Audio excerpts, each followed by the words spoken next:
ہوتے ہیں اور پھر اس کے بعد وہ اعلان کیا جاتا ہے کہ آج سے اس روئے زمین پر جس کی حکومت چلے گی، مشرق و مغرب سے شمال و جنوب سے جس کی حکومت زمین پر بھی چلے گی، آسمان تک بھی چلے گی، وہ ذات ہے محمد رسول اللہ صلی اللہ علیہ وسلم۔ سبحان اللہ، سبحان اللہ۔ یہ شان ہے مصطفیٰ کی کہ جب آپ تشریف لائے اللہ پاک نے حضرت جبرائیل علیہ السلام تین جھنڈے عطا یہ اللہ کے حکم سے آئے، تو پھر نہ کہیے گا کہ ہمیں جھنڈوں کا ثبوت نہیں ملا، ہمیں جھنڈے لہرانے کی دلیل نہیں ملی، بلکہ اتنے بڑے محدثین نے اپنی اپنی کتابوں میں جو ہے درج فرمایا کہ اللہ تبارک و تعالیٰ نے وقت ولادت سرکار دو عالم صلی اللہ علیہ وسلم کے آسمان سے جھنڈوں کا نزول فرمایا۔ اب آخری بات کہہ کے آپ کو اپنی گفتگو کو ختم کروں گا کہ میلاد النبی صلی اللہ علیہ وسلم منانے سے کیا ملتا ہے؟ اب میلاد النبی صلی اللہ علیہ وسلم کو آپ ہر جائز طریقے سے منا سکتے ہیں، جیسے کوئی کھانا کھلاتا ہے یا دیگر جو بھی کام ہوتے ہیں اس کے ذریعے سے جو ہے میلاد النبی کا اظہار ہوتا ہے، لیکن اس سے فائدہ کیا ملتا ہے؟ اس سے فائدہ یہ ملتا ہے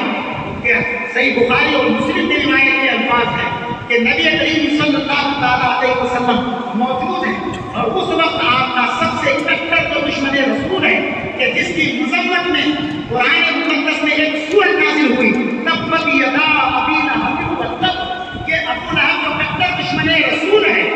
یہ جب مرا، یہ زندگی میں مصطفیٰ کو ستاتا رہا، تکلیفیں دیتا رہا اور آپ کا کٹر دشمن رہا، لیکن جب یہ مرا تو اس کے مرنے کے بعد اس کے عزیز و اقارب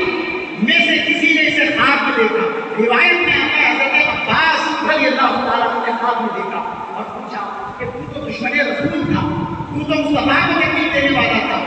تیرے ساتھ مرنے کے بعد کیا ہوا؟ اب سنیے گا یہ آخری الفاظ، جو کٹر دشمن رسول ہے، جو مومن نہیں ہے، کلمہ پڑھنے والا نہیں ہے، اس کا الفاظ کیا ہے؟ وہ کہتا ہے کہ اے میرے بھائی، جب سے میں مرا ہوں روزانہ طرح طرح کے عذاب میں مبتلا رہتا ہوں، لیکن پیر کے دن میرے عذاب میں کمی ہو جاتی ہے، پیر کے دن میرے عذاب میں تخفیف کر دی جاتی ہے۔ پوچھا گیا کہ پیر کے دن میرے عذاب میں کیوں کمی ہوتی ہے؟ تو کٹر دشمن رسول کی زبان سے یہ الفاظ نکلتے ہیں، وہ اس لیے کہ پیر کے دن میرا بھتیجا محمد پیدا ہوا تھا، اس کے پیدائش کی خوشی میں میں نے اپنی قومی سومیہ کو آزاد کر دیا تھا۔ اللہ تبارک و تعالیٰ کو میری یہ ادا اور میرا یہ سے آزاد کرنا اتنا پسند آیا کہ اللہ پاک نے مجھ جیسے کٹر دشمن رسول پر بھی اپنے حبیب کے وسیلے سے پیر کے دن عذاب کی کمی کر دی۔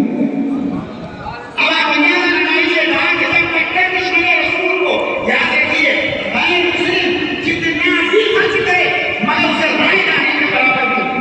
حشر کے میدان میں اسے ثواب کی مقام نہیں ہے، لاکھوں طاقت کرتے کروڑوں روپے مسلم خرچ کرتے، لیکن اس کا رسپانس کہاں سے ملے؟ نہیں، اس کی دلیل یہ ہے کہ اس کے پاس ایمان کا ہونا ضروری ہے، وہ کچھ بھی کرے لیکن میلاد النبی یہ ایک ایسی ایمان ہے اور یہ ایک ایسا اللہ تبارک و تعالیٰ کے نزدیک مقبول عمل ہے کہ اگر غیر مسلم یعنی کافر بھی اگر میلاد النبی نبی کی مرتبے پر خوشی مناتا ہے، اللہ تبارک و تعالیٰ اسے بھی وہ حشر کے میدان میں عطا فرماتا ہے۔ سبحان اللہ، یعنی غیر مسلم کو بھی اجر دیا جاتا ہے، صرف مسلمان اس کے ابدار نہیں ہے، غیر مسلم بھی اگر میلاد النبی کو حضور کی یاد میں شوق کرتا ہے، اللہ تبارک و تعالیٰ اس کو بھی حشر کے میدان میں نعمتوں سے سرفراز فرماتا ہے۔ خدا اہل سنت کو